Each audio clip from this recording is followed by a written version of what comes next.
look at a brachycephalic individual. The masseter are always big. Why do you have guidance? Is guidance used for mastication? How do you chew? When you chew, the teeth don't come into contact at all. When you chew, the food is in between. So why do you do bilateral balance? What is bilateral balance for? That is at what time? And when is the bilateral balance put to use? You're chewing?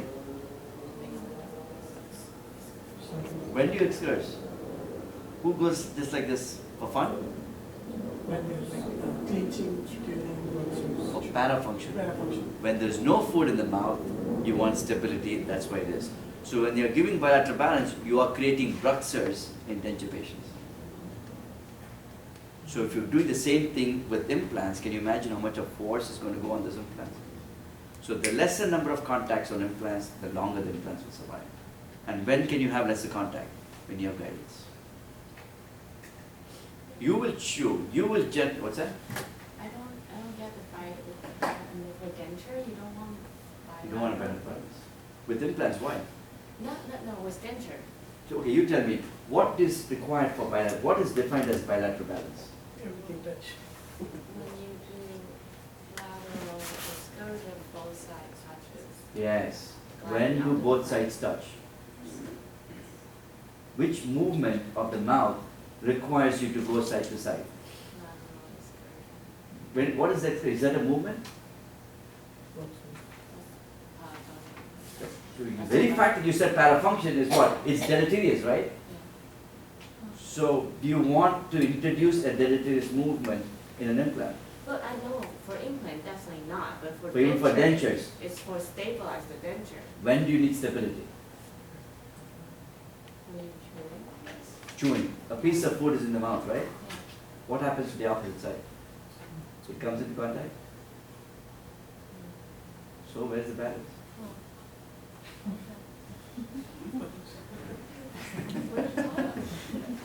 See that? Isn't that why I they know, they have, Isn't that why I'm they telling you, for 100 years dentistry has not progressed because of the stupid prosthodont. Don't they tell you to put food I'm a on both prosthodontist. sides? I mean, we have stopped progressing because of the stupid dentures. They think, okay, enter bolus, exit balance. You do bilateral balance. When would you have your teeth in balance? I'll show you what happens in a balanced occlusion. Where do you put the bite then? The bite is eccentric, All of it? all of it. There is no contact. When you go to the side, only animals chew side to side. Your movement is up and down. I'll prove it to you with a video. They also teach to put food on both sides when you're chewing. Any of your patients do that? Have you tried that? With teeth, it's hard. I mean, that's all people, it's all made up stories. Seriously. You want to see how you chew? This is how you chew with dentures. This is a cinefluorodiography of a patient with dentures chewing, bilateral balanced dentures. Look at that. The denture is floating. Oh, it is. That's how it is. And this is a patient made in bilateral balance. That's what it looks like. That's how it looks like. I feel so bad. And you fix it down. That's why Fixodent is going off the shelf, I'm buying stock and fixing it. right? So, or look at the stability when you have implants. Look at that. That's chewing. Are you still going side to side? No. No, you never go side to side. Only camels chew side to side. Now you see the anterior view of the same patient with the four anterior Look at that. implants. The patient's putting the food inside. On the upper left-hand side. Look at that, up and down. The blade implant on the upper right-hand side, which has mobility. So See why the do you have to showing go again? lateral excursions? This next case you're about to see is one of about 45 to date that I have done in a completely, Look at that. notice Stop. the That's a immobility teardrop motion. of these endosteal blade implants. Notice the curvature of those implants around the arch, which you can see. So that's how, I mean, this is proof. This is done at a stage when it was legal to take radiographs. The radiation is going on while the patient's chewing. And there's a camera that's detecting this entire movie. Okay, so it was shot in 1965. So when you see the efficacy of teeth and the chewing motion, that's why I said for the exam, just answer balanced occlusion. Okay? But it's not the case when you're going to be using implants. So that's the reason why I'm focusing and I'm imploring you to do this. If you do this, your restoration is going to stay a long time. So for your dentures, you should always try to get them. Okay, I'll come to that because I do know the theory of balanced occlusion. Balanced occlusion by definition is defined as a simultaneous contacting of the occlusal surface of the maxillary and mandibular teeth in centric and eccentric relationship. So now when you're trying to get something in, how do you get balance? The balanced occlusion can only be created by 5 factors. They Hanna Quint, which is condylar guidance, incisal guidance, compensating curve, plane of occlusion, and cuspal angle. Who is in charge of occlusion when you send a denture prescription out? You Are you writing down? Oh, please give me a 22.5-degree Pilkington turner teeth so all the teeth can come in balance. Your denture comes in a plastic pouch. So don't kid me that it is balanced occlusion. What if they ask about the test? What should be included? Balanced occlusion. That time you have to be noble and say, oh, this is all balanced occlusion. You know what it takes? It takes a semi-adjustable articulator. You must take a protrusive record to set the condylar guidance. And then you must have the teeth in cross mount. And how many of us do remount? And then how do you call yourself a balanced occlusion denture? I don't. So while something is in theory, we don't put it to practice. And what do you think your patient is going to eat? They're seeing that Big Mac. And they go like this. You tell them to cut the Big Mac and put it on the side and chew. There are no knives in McDonald's. Exactly. I just want to make sure, you said that it's intrusive with interior guidance, there's no forcing. Yes, I want to prove it to you. So, I want- question, yeah. then why do veneers pop up? Why do veneers pop out? He's asking me why the veneers pop out. So, good question. Okay, so I'm deviating because you're asking some phenomenal questions, which is important because I don't want you converting that veneer to a zirconia crown. All right, that's typically what happens because we lose faith in veneers popping out. Okay, so this is why veneers pop out. Could you Not share this because- lecture with us? Sorry? Can you share this lecture with us? Oh my goodness. I wish. He's already clicked on 6. He's already pulled up 24 lectures. You get a lecture for every question. How are you deciding this? I just want, I can't even find a picture I took 2 weeks ago. Okay, so again, you must first understand the etiology of where. every question, every types in one word. So look at this. It will slide from our centric So relation now, to maximum this intercuspation. patient comes to me for veneers. First thing is I don't go doing a wax up. First I want to see what the occlusion is. Okay, so let's see the occlusal pattern. Jessica, could you open your mouth, please? Under bilateral manipulation. So you get the Fold your crease tongue down. back, please. Begin to close. Begin to close. That's a Begin to CR. close. That's Pete Dawson's theory. Okay, so you need to get everybody in CR. She So now is you see, making all of you will contact have this on a relationship. posterior Okay? tooth at this point. This is her CR. At CR, you have a posterior prematurity, and then she will slide forward when she goes into maximum intercuspation. Okay, so that's Bite your, down. all of you can take your tongue back, you will have that hidden slide, okay? So now, what will happen when you get this lateral excursion? A hidden slide from under bilateral manipulation. Okay, Begin to close. Begin to posterior to intercuspation. okay, so now we'll see the wear facets, because that's important for you to understand why these wear after. Okay, so here. So when you see patients who are coming for veneers like this, the first thing to do would be an occlusal evaluation, right? So this is very important. Dynamic occlusion. So the same patient that you saw, she wants veneers, okay? So I'm not going to This take is impressions. Jessica's occlusion. So you check Does this. not look. What do you see in this case? you see number 6 is flat, number 11 is nice and short. Nothing major, it's okay, right? This is a 21-year-old patient. So, Anything different first thing I would do on is the cursory examination. making the patient go left to right. If you look at tooth number 6, there appears to be A premature wear. flattening of the cusp tip. This is not evident on tooth number 11. So, this premature wear noted on number 6 should raise some concerns.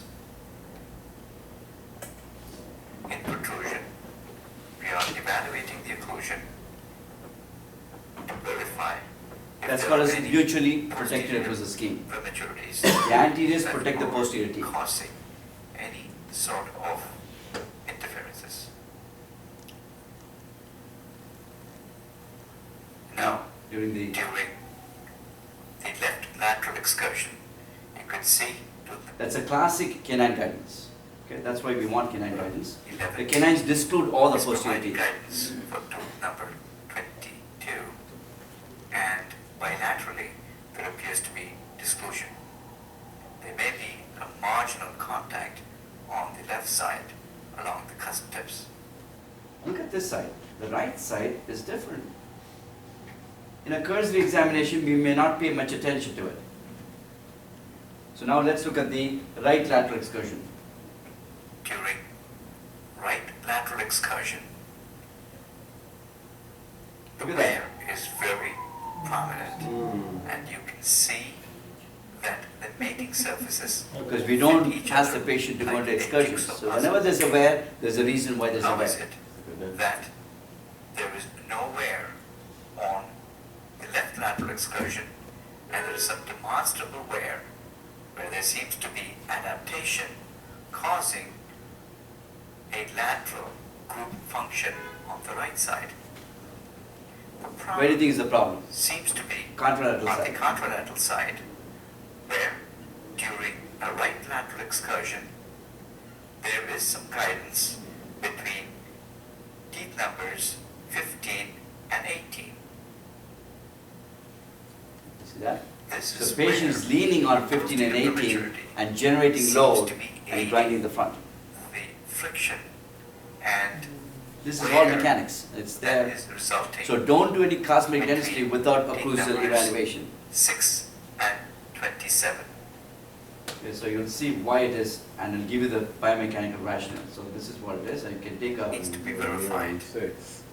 what's that? objectively. Then you do a veneer on 6, and she's in every Patient is asked couple to open days. That's it. and a 0.8 millimeter So now you check this and go into the, paper is utilized when you go into right lateral, to it'll still verify catch. the prematurities. During the right lateral excursion, It's not coming out. the articulating paper seems to be getting stuck between the prematurities. So if that happens, correct the prematurities before you do veneers. You'll never have to replace the veneer. The veneer is not the problem. Have you seen in some cases when you do a class 4 in composite, in some patients it stays forever. Yep. In some patients the very next day it comes out. The problem is the occlusion. So I told you about the class 3 lever system, right? If you have a fulcrum here and the effort is here and the load is here, so the closer the fulcrum is to the effort, you're going to get more loads, right? So when I have a prematurity on the molar, the fulcrum, instead of being in the joint, now is lining here to generate more force. So if I lifted this arm out, I can lift probably 5, 6 bottles. 7th bottle will probably go down. But if I lean my elbow, then I can take 10 more bottles. So the fulcrum that is here is transferred to the molar, so the jaw leans on the molar and guides the central or the lateral. And it's true, and you can show this time and again. How do you notice it? When somebody comes into an aesthetic evaluation, their teeth are not even, right? You will say, oh, no problem, we can do digital smile design. Let's all visualize it. But if you don't look at the posterior prematurity, look at this. It's leaning here, and that's how this wear starts. So always look at the contralateral side where the leaning is, and then you will see the wear. Same thing on the opposite side. This is there in every patient. Show me a wear, I'll tell you where it came from. Anywhere in your body, there has to be an etiology. Okay? So this is a patient. She was like 20 years old. Mom brought her, stating that, you know, her smile is slightly off. The plane is not even. So I said, look at it. And I said, let me look in your mouth. Of course, sure enough, she has this pretty face, but the smile is canted to one side. Let's look at it intraorally. Intraorally, you've got this wisdom teeth plunging. So that's the first point of contact, and she's sliding off the molar, and she's wearing it off. So it says that it acts like a sandpaper with the force in the prematurity of the wisdom teeth. So the first step in this solution is not wax up, is remove off the wisdom teeth. So if you see a wear, take out the wisdom teeth. He said, are you crazy? I came for front teeth, why do you want my wisdom teeth? They don't bother me. If they don't bother you, then I can't have you as a patient. Because I got to think about longevity of my crowns. So she said, okay, you know, let me think. So 3 years passed by. You can see her age and look at the incisal wear. It's more. You think she extracted a tooth? Not yet. It's still there. And it's a matter of time, 3 years later, and you can see 5 years later, I've been following this case up, because she's a patient of mine, you know, I know the mother. I said, I refuse to do a veneer on you till we can fix this. So with great hesitation, she removed number 1. Now I'm waiting for her to remove number 32, number 16. And you can see, this is demonstrable wear.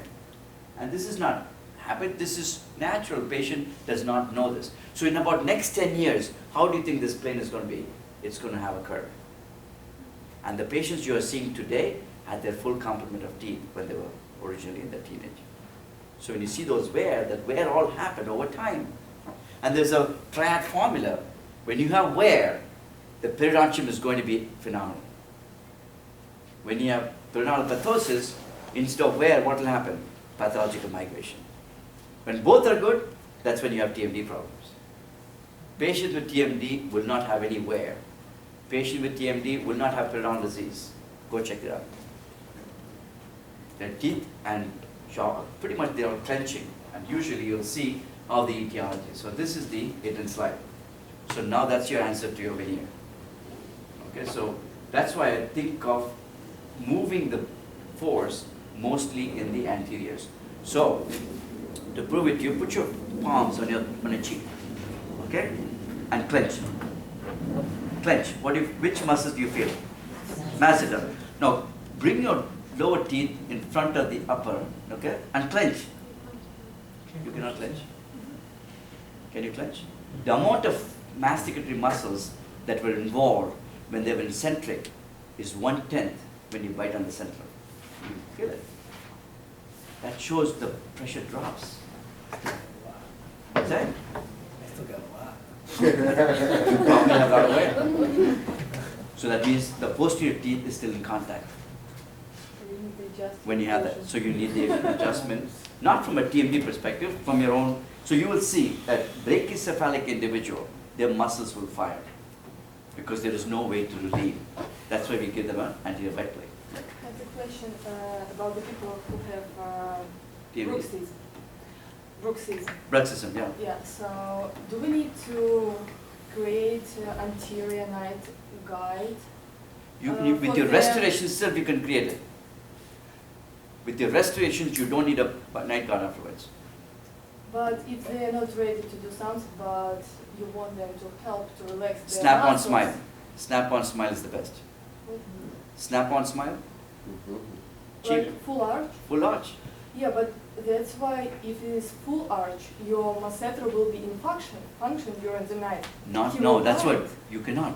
The night guard needs to be acting like a mutually protected appliance. You're not giving a flat plane. You're giving a ramp. But he can still like bite. You and- cannot clench. I'll show you. It's impossible to clench with these guards because they have a device where you can glide over. So if I'm going to give a night guard, this is how I would plan it. So I'll give you this patient who is completely worn off, okay? So you'll see how we rehabilitate this patient. So with an implant and a single tooth restoration. If I can find this. So So I'll show you the kind of night guard you want to use. I want all of it. What's that? Epi teardrop. No. We're gonna keep changing it all the time, so. It updates Yeah, automatically. I'll take that. How do Right, so you here- organize all your pictures? Do you have That a, was do you have a, like a protocol when you take pictures, what you do? How do you keep everything together? So you need iPhoto. What do you have? iPhoto is a good device to have, iPhoto? iPhoto. So the iPhoto has events and categories. So now it's changed into photo. So this is just in the last month, this is how I catalog. So I have the patient's names, and this is how you go through different cases. So all the prelims are here. So I do documentation of the pre-op, post-op. There's a protocol. So you never know which case is going to come out right. So make it as a habit. Get somebody to come, you take pictures for you and do all of this so you can see how each of those cases get documented. So when you see different cases, like this is an example of a soft tissue graft. So I put the name of the patient and put a description. And then this is a periimplanted dismanagement. So when you have this collection, then eventually when you type in the keyword, all those images, all the Where's the description? I can see a description. it's in my head. I can do that. I mean, I generally do it when I'm giving it to somebody else. Otherwise, I do my own presentation. If I'm giving it to somebody, then I will say what it is. Like, let's say. So you have your You see assistant that? go to your computer and upload it? Yeah. No, this is all my external drive. So how does that, how do you do that? So you take the pictures, I take my pictures, my memory stick goes in here. iPhoto will import everything based upon your name. So if I have 20 pictures I've taken, I'll put the name of the patient right here, you see here. If I have a memory stick, it will tell me import. I can type in what name I want and it imports all those images. Then you have all the library. So this is one library like this, then you create for each year. See, so I've got all these 5 photos of different types. So I have photo 16, 17, 19, like that you catalog for each year because you'll have over 5,000 pictures in each year. and what about your phone? How do you put your phone? Phone is useless. Even the new iPhone? Because after 29,000 pictures, it'll run out of memory. And then to search is an issue because you don't put their names, right? It either goes by the date, goes by events, or your place. So if you type in your office place, you'll get 5,000 images. Now how are you going to go? So this is the best way to catalog it. iPhone's good for uploading in Instagram. So that you can do a collage and load it. But the actual presentation is going to come from your photos library. Where were we? Okay, so the guard, night guard. So, albums, pitfalls. So for that veneer case, that interference, you would just remove the interference? Yeah, we remove the interference and then I mean, I actually have. And then do the veneers now? Yeah, so here I can show you every case that, and then you can do various after, yes. Do you put it So on for a the night articulator? guard, like when you do the anterior to posterior, you do the same thing? What's that? For the night guard also, when you view them? There is an posterior- anterior, yes, there's going to be a mutually protected occlusive scheme is what I will make. So I want to show you this here.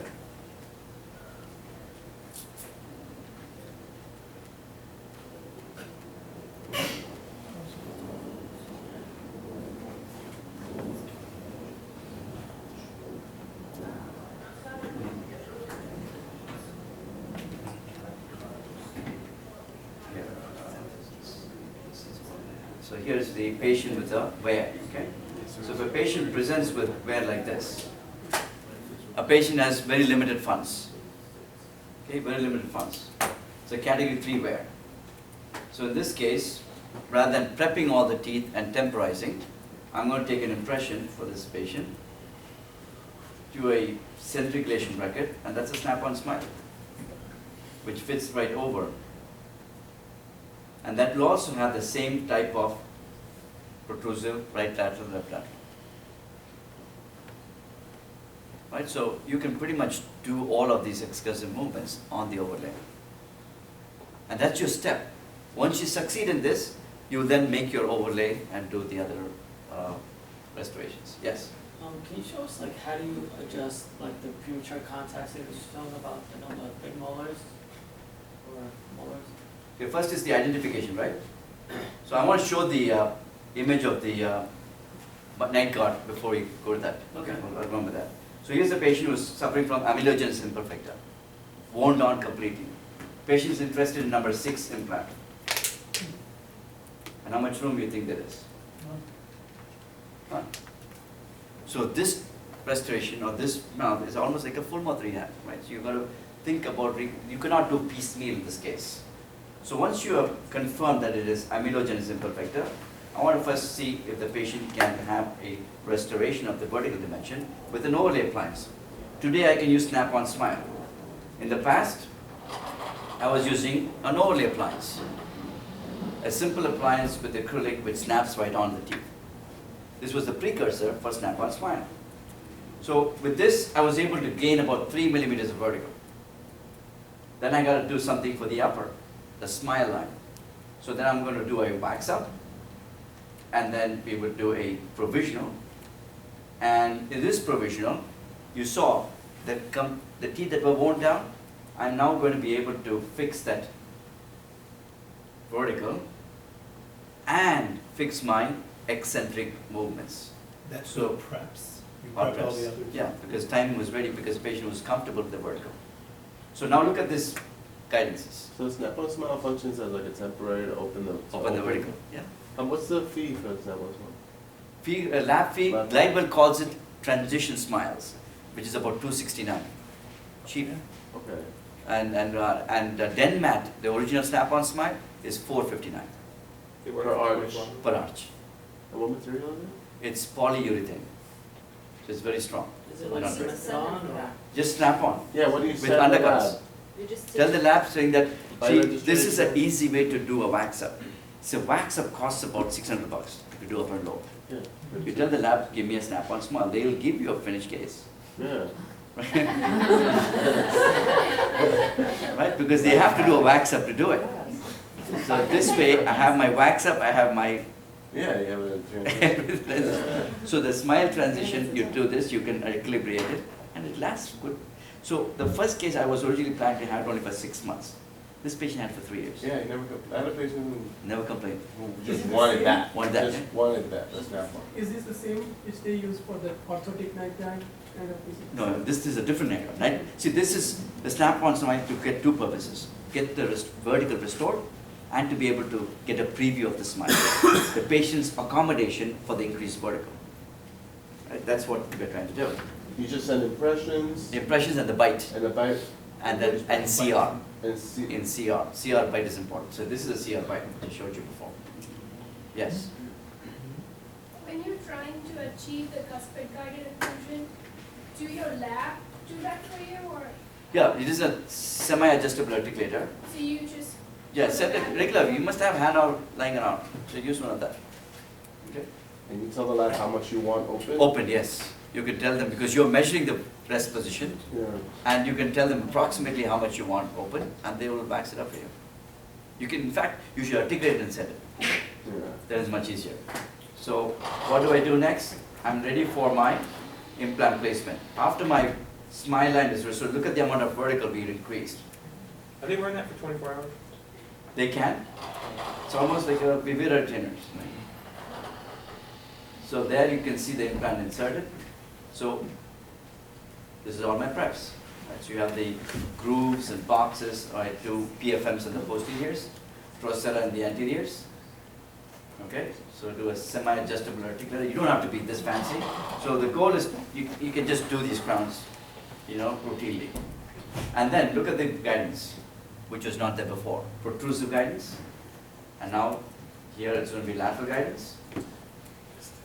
Okay, and then you have the right lateral protrusive, left lateral guidance.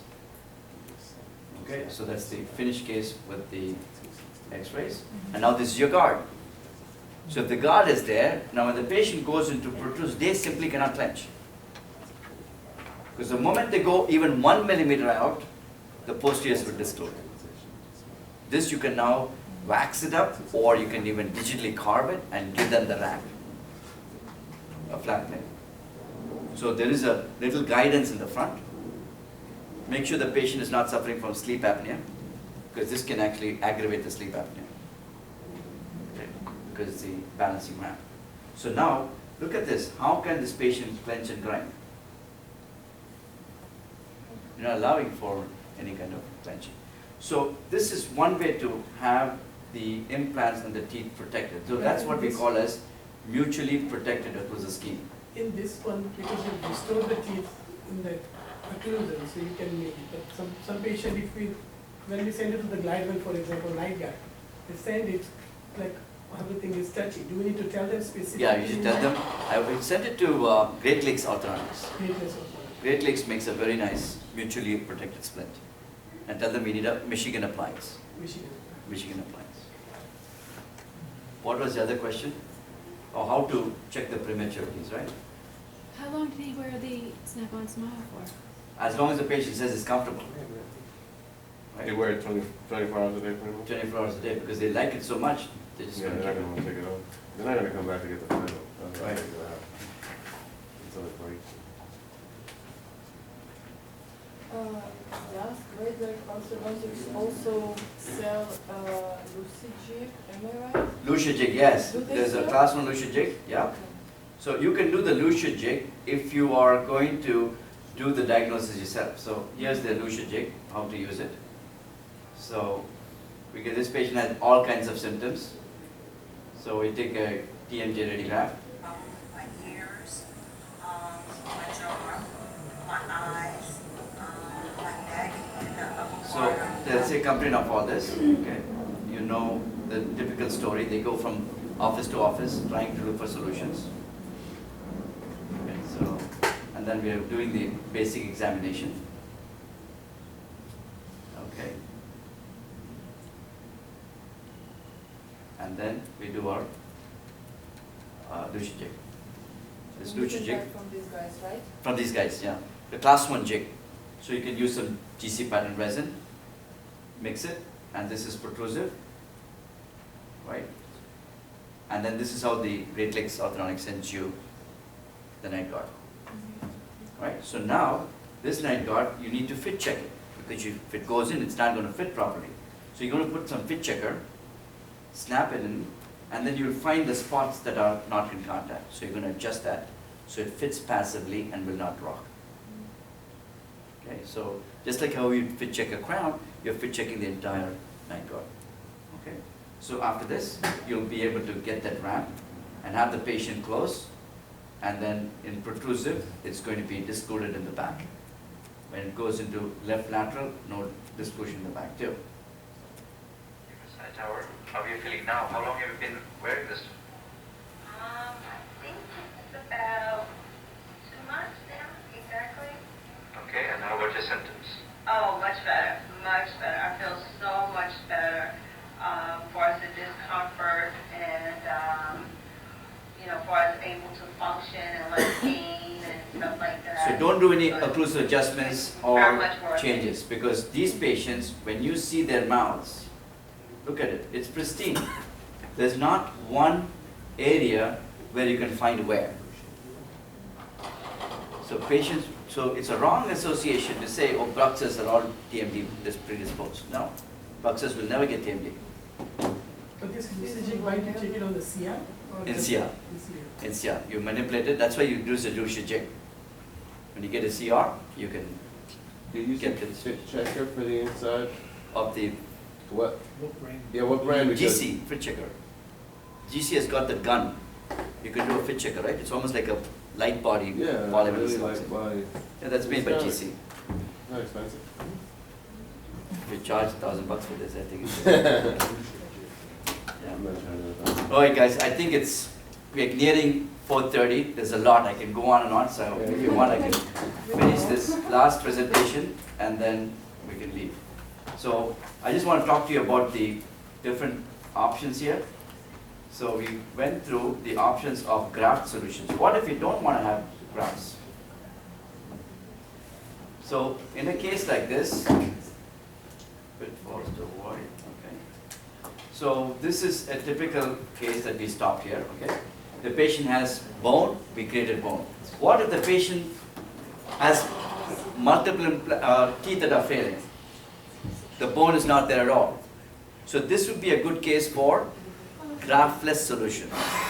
Upper, lower, weak bone, immediate load requirements. So these patients, when they come to you, you can see how the teeth are extruded. There's no way in the world you can do FP1 here. Sinuses are pneumatized, hopeless teeth. So you would take the teeth out, and what else must we do? Should I do socket grafting? No, you will take away more bone. So you're going to take away more bone. You have the final prosthesis ready, and then we place our implants in an angle. That's the protocol, of course. I'll show you how it's done if you have time, but of course you'll have it in my website. So this is my angle placement. So this is all manually done, no guide, freehand. Freehand, we diagnose the anterior border of the sinus. We are checking the Mullo guide, and we have the placements in the anterior. And then in immediate placement, we normally place our implants in the socket, right? In immediate load, we never want to be in the socket, because socket is hollow. Here you're going to place it between the two teeth, right here. That's where the most bone is, okay? And that's your placement. This is your final case. This patient comes in with advanced perio. So I'm looking at it from a prosthetic perspective. These patients don't want to extract the teeth. You know why? Because they don't want to wear dentures. I cannot tell you the number of patients who are mortified with the thought of a denture. If you tell them I want a denture, they'll run away. That's how they let on like this. They will wait till the last tooth falls out. And these are, again, good cases for immediate function. Okay? So that same patient, you can see the dramatic difference in how everything is changed. So that's same-day prosthesis with a provisional. So bimax protrusion, right? Maxilla and mandible. Convert them, multiple extractions, you can get the restorations done. Okay, in this case, very difficult to save the remaining teeth. Extract, immediate placement. In this case, all the extraction sockets are here. You're traversing on the palate. You're not going through any other sockets. You're going on the palatal bone. Okay, and there you have your immediate provisional. This patient, extensive wear. I don't think anybody wants to do root canal, post-Coron crowns here. Right? Look at the vertical. Vertical is lost. So we need to pick up the vertical, extract the teeth, and I told you about the case of bruxism, not a problem. Where you have bone, I'm going to place the implant straight, and this is the final restoration. So when you see how we can transform the smiles based upon immediate placement and transition, so this again is going to be your formula for how you can change patients' smiles. Okay, so get your prosthetics under control. There are courses you want to take more prosthetics. There's nothing special about this. All I did was restore the vertigo. The same look should be with the denture too. Right? If I can get it with the denture, I can do it with implants. So the first step is take a good denture course. Take a good Crown Bridge course. Do you know any? Fine tune. Yeah, do you know it? Do you have it? You have one now? And we offer courses, I mean, my courses that I have in my office, you can look it up. It's smileusacourses.com. So you're welcome to come and shadow me anytime. I'm local, I'm just here in Elizabeth. So you can, pretty much call on us for whatever CE you need. We'll see if we can even tailor make a course for you guys if you think that's something that you would like to have as an added touch to, because prosthesis is the key. And once you get your pros knowledge up to par, these things, how easy it is to do an All-Foods. If you do 4 or 5 of them, it becomes second nature. You do about 10 implants, you will do the next 1,000 very easily. Do 2 sinus lifts. So those are all arts and crafts. But these are fundamental principles, which will always stay. Tooth proportion, smile line, lip support, phonetics, aesthetics. So get those things under your belt. There are not too many courses offering you that sort of an education. You used to invest in a tremendous amount of time, energy, efforts. Now put it to use with the appropriate techniques and the knowledge. Okay. So with that said, we'll call it to a conclusion. I want to thank you for being very patient with me throughout the day. It's been my pleasure and wish you the very best in your career. And my email ID, just in case you want to reach out to me, I'll give you all my contacts. All right, it's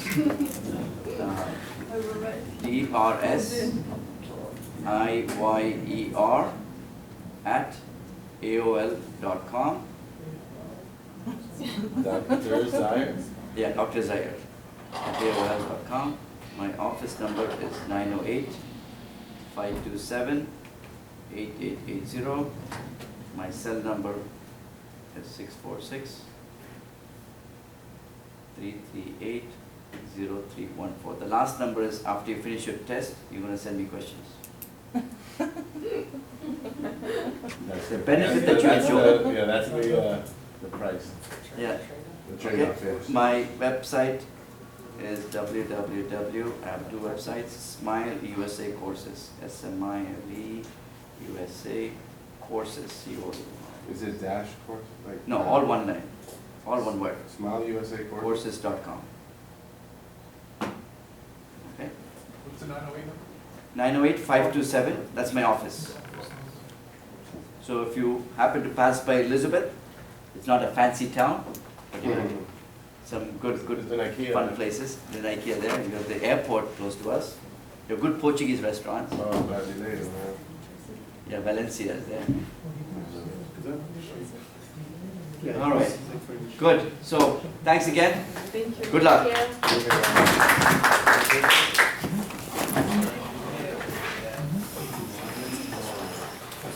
You won't understand. I can say it. Yeah. So if you, any of you want my presentations, Yes, it is please. in my website, my name, ShankarIyerDDS.com. So everything that you heard today is on that website.